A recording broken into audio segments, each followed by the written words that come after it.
नमस्कार। हमने आज आपको प्री नोटिस दिया था कि हम आपसे फीडबैक मैकेनिज्म पर चर्चा करेंगे। अब मैं अपने बिहार के उन श्रेष्ठ साथियों से जानना चाहता हूं कि क्या फीडबैक मैकेनिज्म के नाम को कभी आपने सुना था, या फीडबैक मैकेनिज्म का इलेक्ट्रोहोम्योपैथी से क्या संबंध हो सकता है। कभी इसके बारे में आपको कोई कल्पना की आपने, या कभी आपके जहां से आपने शिक्षा ग्रहण किया इलेक्ट्रोहोम्योपैथी का, वहां पे आपको फीडबैक मैकेनिज्म के बारे में बताया गया। मैं फीडबैक, इसके पहले मैंने आपको होम्योस्टैटिस के बारे में बताया था। जब शरीर की संरचना होती है तो जो मल्टी सेलुलर एनिमल होते हैं उनमें फ्लूइड के माध्यम से, या एक जिसको हम कह लें फ्लूइड शब्द आपका एक द्रव हो गया, द्रवीय माध्यम में, द्रव के माध्यम से शरीर के विभिन्न कोशिकाओं तक हम विभिन्न पोषक पदार्थों को पहुंचाते हैं, पोषक तत्वों को पहुंचाते हैं, और इसी फ्लूइड के माध्यम से हम शरीर के अंदर के अपद्रव्यों को बाहर भी निकालते हैं। अब हमारे बॉडी में 3 प्रकार के फ्लूइड हैं। एक है ब्लड, दूसरा है लिम्फ, और तीसरा है टिश्यू फ्लूइड। ब्लड और लिम्फ और टिश्यू फ्लूइड ये तीनों एक दूसरे से कनेक्टेड हैं। ब्लड लिम्फ के माध्यम से टिश्यू फ्लूइड तक विभिन्न पोषक तत्वों को, विभिन्न प्रकार के हार्मोन्स को, विभिन्न प्रकार के एंजाइम्स को पहुंचाता है। अब हार्मोन्स और एंजाइम्स ये 2 ऐसे सब्सटेंस हैं, 2 ऐसे महत्वपूर्ण पार्ट हैं हमारे शरीर के मैकेनिज्म के, या हमारे शरीर में होने वाली विभिन्न भौतिक क्रियाओं के, जहां पे वो नियंत्रण करते हैं। हार्मोन्स की अधिकता और कमी से रोग होते हैं, विटामिन की अधिकता और कमी से रोग होते हैं, एंजाइम्स की अधिकता से या कमी से रोग नहीं होते, बल्कि मेटाबॉलिज्म प्रभावित होता है, मेटाबॉलिज्म की रेट प्रभावित होती है। और इसलिए एंजाइम्स एक सेल्फ मेडिकेटेड, एक सेल्फ परफॉर्म करने वाले वे तंत्र हैं, या वो सिस्टम है जो जीवित कोशिकाओं में स्वतः बनते हैं जब उनकी आवश्यकता होती है तब, और अगर आवश्यकता नहीं है तो वो नहीं बनेंगे। जो प्लांट में बनने वाले प्लांट के एंजाइम्स और हमारे शरीर के यानी जंतुओं के एंजाइम्स लगभग मेटाबॉलिज्म के आधार पे या फिजियोकेमिकल रिएक्शन के आधार पे लगभग समान होते हैं। 1-2 एंजाइम्स का अंतर हमारे और पौधों में होता है। इसलिए हम जब हमारे शरीर में किसी प्रकार के फिजियोलॉजिकल एक्टिविटीज का या फिजियोलॉजिकल बायोकेमिकल रिएक्शन का हेरफेर होता है, या उनके क्रिया में कोई इंटरप्रेटेड होता है, कोई अवरोध आता है, वो अवरोध जब कम हो जाता है तो हमारे ब्लड और लिम्फ मिल करके जो आवश्यक पदार्थ टिश्यू फ्लूइड में पहुंचाने चाहिए उसकी कमी हो जाती है, और इस नाते हमारा पूरा का पूरा जो होम्योस्टैटिस है वो डिसबैलेंस हो जाता है। और अर्थात हम ये कह सकते हैं कि जब ब्लड, लिम्फ और टिश्यू फ्लूइड हमारे विभिन्न कोशिकाओं में एक नियमित दर से फिजियोलॉजिकल एक्टिविटीज को मेंटेन नहीं कर पाते तो हमारा होम्योस्टैटिस बिगड़ जाता है। इस होम्योस्टैटिस को फिर रीमेंटेन करने के लिए हम प्लांट एंजाइम को औषधि के रूप में लेकर के जब अपने शरीर में भोज्य पदार्थ के रूप में, या अपने ग्लैंड्स पर, या अपने नर्वस सिस्टम पर जब हम उसका प्रयोग करते हैं तो एज ए कैटलिस्ट वो हमारे शरीर में जाके उसका रिएक्ट करते हैं, और जाके उस फिजियोलॉजिकल केमिकल बैरियर को, जो वहाँ बैरियर बना हुआ उस बैरियर पे जाके उसको एज ए कैटलिस्ट प्रेरित करते हैं, और तुरंत वो बैरियर समाप्त हो जाता है और हमारे शरीर का होम्योस्टैटिस फिर मेंटेन होने लगता है। यहां तक की बात हमने आपको बताई थी, हमने थोड़ा सा रिवाइज किया आप सबको, या जो लोग हमारे इस क्लास को देर में सुनने वाले हैं मैं उनके लिए रिवाइज कर रहा हूं।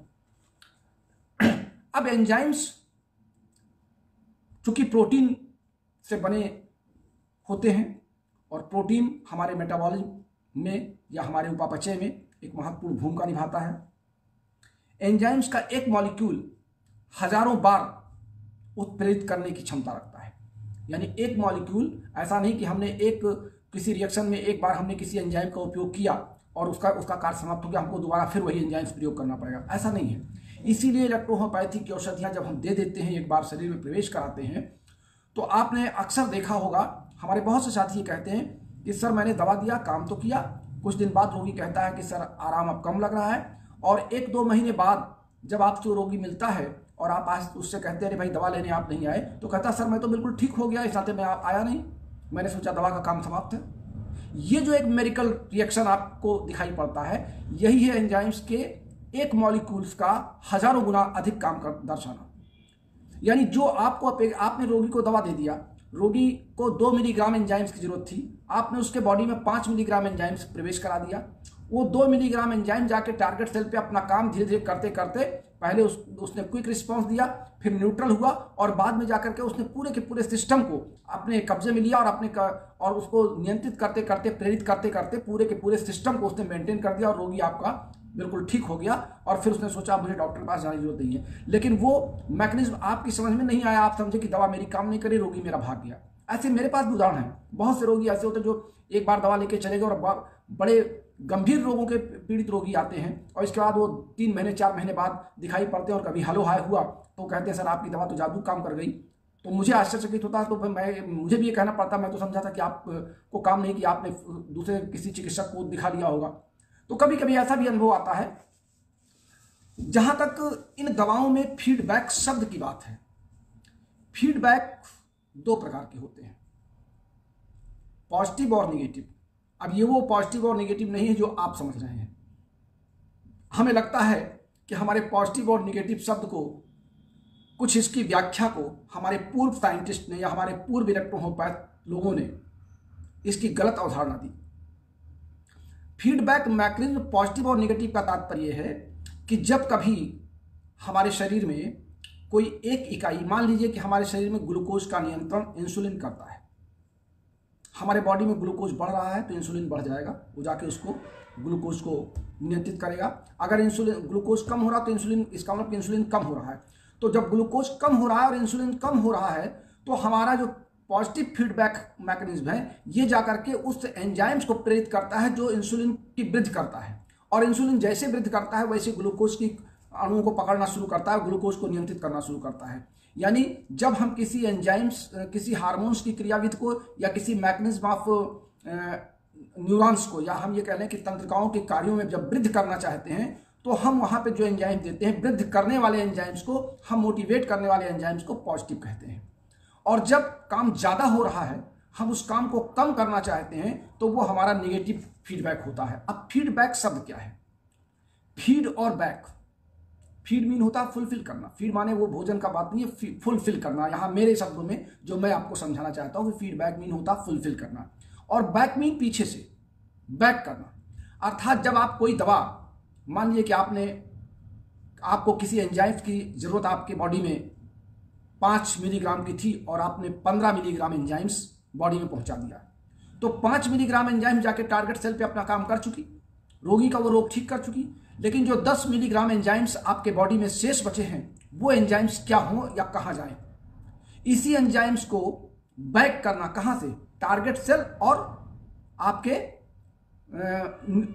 जिसको कह सकते हैं तंत्रिका, टिश्यू फ्लूइड से। यानी टिश्यू फ्लूइड और से जहां से वो चला, जैसे मान लिया हमने माउथ से दिया, हमने माउथ पर उसको लिया तो हमारे एलिमेंट्री कैनाल में गया, पाचन क्रिया में गया, पाचन क्रिया से एब्जॉर्ब होकर वो आगे बढ़ा, तो टारगेट सेल से लेकर टिश्यू फ्लूइड के बीच में जो 10 मिलीग्राम का एंजाइम बचा हुआ है, जिसका कोई काम हमारे बॉडी में नहीं है, उस एंजाइम्स को वापस कोशिकाओं के साइटोप्लाज्म में विलीन कर देना, बैक कर देना, इसी को फीडबैक मैकेनिज्म कहते हैं। जब फिर जरूरत हुई, सपोज कीजिए कि हम किसी रोग से पीड़ित थे, मान लीजिए हम ब्लड शुगर के पेशेंट हैं और हमने ब्लड शुगर की दवा ली, हमारे पास 5 मिलीग्राम दवा समाप्त हुई हमारी बॉडी में और 10 मिलीग्राम दवा अभी वो शेष है एज ए एंजाइम हमारे टिश्यू फ्लूइड में, जो हमारे ब्लड शुगर को मेंटेन करती। हमने 2 महीने 3 महीने हम ठीक रहे और फिर हम डॉक्टर के पास नहीं गए, तो जो हमारे पास बॉडी में दवा बची हुई है, वो चूंकि फंक्शन, उसका कोई एग्रावेशन तो है नहीं, उसका कोई साइड इफेक्ट है नहीं, वो हमारे टिश्यू फ्लूइड में निरंतर घूम रही है। उस टिश्यू फ्लूइड में घूमने का उसका कोई रिएक्शन नहीं है, उसका कोई साइड इफेक्ट नहीं है, लेकिन अगर उसकी आवश्यकता बॉडी में हुई तो फिर रीबैक कर जाएगी और जाकर के फिर वो अपना काम करेगी। यानी डॉक्टर के पास आप ना भी जाए तो भी आपके बॉडी में अभी उस ग्लूकोज को मेंटेन करने वाले एंजाइम्स आपके पास शेष बचे हुए हैं। मैं कहना आपसे ये चाहता हूं, यानी फीडबैक मैकेनिज्म वो क्रिया है जिसमें शेष बचे हुए एंजाइम्स या हार्मोन्स टिश्यू फ्लूइड में विलीन किए जाते हैं और जब उनकी आवश्यकता होती है तो फिर रीएक्टिवेट हो जाते हैं। इसको हम सरल भाषा में कह सकते हैं कि शेष बचे हुए हमारी औषधियां या शेष बचे हुए हमारे बॉडी में एंजाइम्स, हमारी जो टिश्यू फ्लूइड में घूम रहे हैं, वो एंजाइम जाकर के रीएक्टिवेट होते हैं और रीएक्टिवेट होकर के फिर जाके एज ए कैटालिस्ट वो किसी भी फिजियोलॉजिकल एक्टिविटीज को या फिजियोलॉजिकल बायोकेमिकल बैरियर को टच करते हैं और टच करने के बाद फिर उनको प्रेरित करते हैं कि ये फंक्शन तेज किया जाए या कम किया जाए। हमारे बॉडी में अगर फंक्शन कम हो रहा है तो वो, और इसके बाद जब हम डॉक्टर के पास जाते हैं तो हो सकता है उसके साथ हमको कोई नए एंजाइम्स की जरूरत पड़े तो उसकी प्रतिपूर्ति हम डॉक्टर के द्वारा औषधियों पे लेते हैं।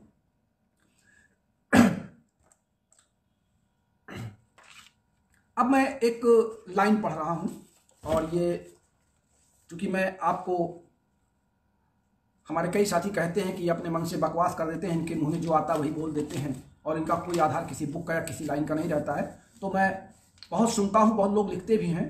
ये बायोकेमिस्ट्री की एक बुक है, आप सब देख रहे होंगे चूंकि आपके में उल्टा दिख रहा होगा, और ये बायोकेमिस्ट्री बुक है सीवी पवार और जीआर चतवाल की।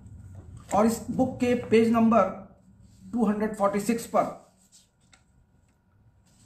एक हेडिंग है enzyme in medical diagnosis and treatments.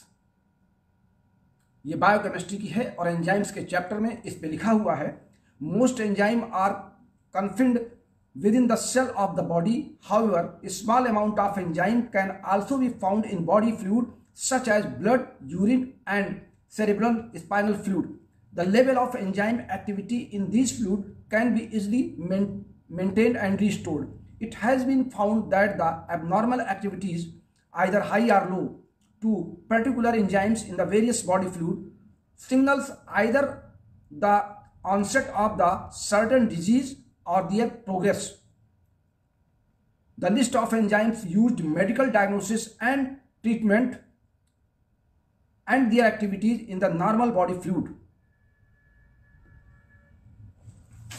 यानी ये बायोकेमिस्ट्री जिसकी चर्चा मैं बार बार करता हूं आपसे, ये बायोकेमिस्ट्री ये बताती है कि जो एंजाइम्स हैं ये हमारे बॉडी के ब्लड, लिम्फ और टिश्यू फ्लूइड में निरंतर कार्य करने की इनकी एक अद्भुत क्षमता है और बहुत कम से कम मात्रा में एंजाइम जाकर के हमारे ब्लड, लिम्फ और टिश्यू फ्लूइड को एक्टिवेट करते हैं। ये एक्सटर्नल और इंटरनल दोनों पर हमारा जो ईसीएफ है यानी एक्स्ट्रा सेलुलर फ्लूइड और एक आपका इंट्रासेलुलर फ्लूइड है, एक साइटोप्लाज्म के अंदर, एक से हमारे तंत्रिका तंत्र के अंदर एक्सोप्लाज्म है और एक्सोप्लाज्म और हमारे टिश्यू के बाहर के दोनों के बीच में है, यानी दो प्रकार के हैं जिसमें सोडियम आयन और पोटेशियम आयन का कंजर्वेशन या एक दोनों की साम्यावस्था में अप डाउन का जो मैंने व्याख्या किया था आपसे कि हमारे शरीर में तंत्रिकाएं कैसे कार्य करती हैं, तो वहां पर भी फीडबैक मैकेनिज्म का रिएक्शन यही होता है कि जब हमारे बचे हुए एंजाइम्स हमारे टिश्यू फ्लूइड में रहते हैं तो सोडियम आयन के साथ अटैच होकर के वापस एक्स्ट्रा सेलुलर फ्लूइड में चले जाते हैं इंट्रासेलुलर फ्लूइड को छोड़ करके, और फिर जब उनकी आवश्यकता हो तो फिर वो इंट्रासेलुलर फ्लूइड में चले जाते हैं। ये अप डाउन हमारे बॉडी में हमेशा होता रहता है और जब इन्हीं एंजाइम्स की कमी हो जाती है तो हमारा होम्योस्टैटिस बिगड़ जाता है, तो हमको दवा के रूप में बाहर से एंजाइम लेना पड़ता है। यही बात मैं बार बार सभी को समझाना चाहता हूं कि हमारी इलेक्ट्रोहोम्योपैथी की औषधियां वास्तव में एंडो एंजाइम्स हैं जो प्लांट अपने समय समय पर नियमित बनाता रहता है और हम उसी को औषधियों के रूप में उसके जीवित पार्ट से हम निकालते रहते हैं। अर्थात हम कभी एक इलेक्ट्रोहोम्योपैथी में एक बात और भी मैं आपको स्पष्ट कर दूं कि बहुत से दवा बनाने वाले लोग सूखे पाउडर या सूखे तने या जड़ या फूल जो विभिन्न प्रकार के मेडिसिनल शॉप पर मिलते हैं या पंसारियों के यहाँ मिलते हैं, वहाँ से वो जड़ी बूटी ले आते हैं और उसको पानी में भिगो करके और फिर उसकी दवा बना करके कहते हैं कि मैं इलेक्ट्रोहोम्योपैथी की दवा बना रहा हूँ। वो प्रोसेस बिल्कुल ही गलत है। इलेक्ट्रोहोम्योपैथी में बार बार ये कहा गया कि जीवित पौधों के पार्ट लिए जाएंगे, यानी पौधा हरा भरा है, हमने उसकी पत्ती तोड़ लिया, हमने उसके फूल तोड़ लिया, हमने उसके तने की छाल निकाल ली या पौधे को खोद करके हमने उसकी जड़ों को काट करके निकाल दिया जहाँ पे अगर उसकी जरूरत है। लेकिन ड्राई कोई भी पार्ट ऑफ प्लांट अगर हम यूज करते हैं तो हमारे इलेक्ट्रोहोम्योपैथी का प्रोसेस नहीं हो सकता है, वो इलेक्ट्रोहोम्योपैथी की दवा नहीं हो सकती है। फायदा कर सकती है, मैं इस बात को क्लियर कर दूं कि फायदा होगा। फायदा इसलिए होगा कि उसका वो चूंकि पौधे का पार्ट है। अब ड्राइड पौधों को या सूखे हुए पौधे के भाग का बनाने का तरीका अन्य चिकित्सा विधियों का प्रोसेस है। तो अगर इलेक्ट्रोहोम्योपैथी में आप दवा बनाते हैं तो आपको जीवित पौधों के पार्ट ही इलेक्ट्रोहोम्योपैथी में यूज किए जाते हैं, ये बात आपको समझना होगा। इसीलिए ड्राइड पौधों का एग्रावेशन हो सकता है। हमारे कई साथी लिखते हैं, अभी एक साथी ने हमारे एक माउथ कैंसर पर बात किया, तो उसी शहर में 3 चिकित्सक हैं और 3 में से संयोग से मैं बात कर रहा हूँ इंदौर शहर की। इंदौर शहर में हमारे 3 अच्छे चिकित्सक हैं जो मेरे फार्मूलों पे काम करते हैं। 2 के पास उसी तरीके का केस पहुंचा और एक के पास एक का रोगी ठीक हो गया मेरे उसी फार्मूले से। दूसरे ने वही प्रयोग शुरू किया तो उसने कहा सर रोग ठीक होने के बजाय और जो है स्वेलिंग बढ़ रही है, पेन बढ़ रहा है। तो मैंने उनसे पूछा आप दवा कहाँ से मंगाते, तो उन्होंने दवा दिखाया। तो दवा का फिर हमको सिस्टम दिखाया तो वो गाढ़ा गाढ़ा दवा हमको दिखाई पड़ा। तो हमने कहा ये तो ट्रांसपेरेंट नहीं दिख रहा है, ये दवा कहाँ से मंगाया, तो उन्होंने नाम बताया। तो मैंने कहा मुझे संदेह है कि इलेक्ट्रोहोम्योपैथी की औषधि है या इसके ये बनाई गई इसका प्रोसेस कुछ और है। फिर हमने उनसे कहा कि अच्छा आप ऐसा करिए कि आप इस दवा का डोज जरा आधा कर दीजिए। जब उन्होंने उस दवा का डोज आधा किया तो 15 दिन बाद कहा कि सर अब तो बहुत अच्छा लाभ दिखाई पड़ रहा है। इसका मतलब जानते हैं क्या हुआ? इसका तात्पर्य हुआ कि वो दवाएं किसी अन्य प्रोसेस की, किसी अन्य पैथी की दवाएं थी जिस पर इलेक्ट्रोहोम्योपैथी की का लेवल लगा के चिकित्सक को भ्रमित किया गया और उन दवाओं के कार्य करने का तरीका, उनके देने का डोज अलग था। मैंने तो अंदाज से कहा था डोज आधा कर दीजिए, क्योंकि मुझे संदेह था कि किसी अन्य चिकित्सा पद्धति की औषधियां लग रही। तो मैंने भी एक ट्रायल लिया जो कि थोड़ा सा डोज घटा करके देखते हैं। तो यही फर्क आता है कि जब आप हमारे बताए गए फार्मूले पे अगर आपका रोगी अप और डाउन कर रहा है तो स्वाभाविक है कि आपका दवा का जो कंसंट्रेशन है, दवा की जो वैरायटी है, दवा की जो क्वालिटी है, वो कहीं ना कहीं डिफर कर रही है। इस नाते अच्छी दवाओं का प्रयोग करना भी आपका उत्तरदायित्व है, तभी आप रोगियों से सफलता प्राप्त करेंगे। और गारंटी शब्द छोड़ दीजिए। हमारे तमाम चिकित्सक पूछते हैं सर इसमें गारंटी है ना, ठीक हो जाएगा ना, या रोगी भी कभी कभी पूछ लेते हैं सर हम बिल्कुल ठीक हो जाएंगे ना। अरे भाई गारंटी शब्द चिकित्सक थोड़ी देता है, गारंटी तो ठेकेदार नहीं लेता, अब तो वारंटी मिलती है, गारंटी भी नहीं मिलती है। आपको पता होगा अब तो विभिन्न मैन्युफैक्चरिंग फैक्ट्रियां भी वारंटी शब्द का इस्तेमाल करती हैं, गारंटी शब्द का इस्तेमाल नहीं करती हैं। तो गारंटी शब्द चिकित्सक के लिए नहीं है। इसलिए आप ईश्वर पर विश्वास करके दवाइयां दीजिए, सेलेक्ट करिए, अच्छी औषधियों की अच्छी क्वालिटी की दवाइयां रखिए। निश्चित रूप से इलेक्ट्रोहोम्योपैथी एक बहुत अच्छी चिकित्सा पद्धति है जो हार्मलेस है और बहुत अच्छे परिणाम दे रही है और भविष्य आप सब चिकित्सक के कंधों पर है। इस नाते इलेक्ट्रोहोम्योपैथी अपनाइए, सबको अपनाने की सलाह दीजिए। स्वस्थ रहिए, मस्त रहिए। इलेक्ट्रोहोम्योपैथी के आज की क्लास में बस इतना ही। फिर मिलते, तब तक के लिए अपने प्यारे दोस्त डॉक्टर श्रीवास्तव को इजाजत दीजिए। नमस्कार, आप सबका बहुत बहुत धन्यवाद।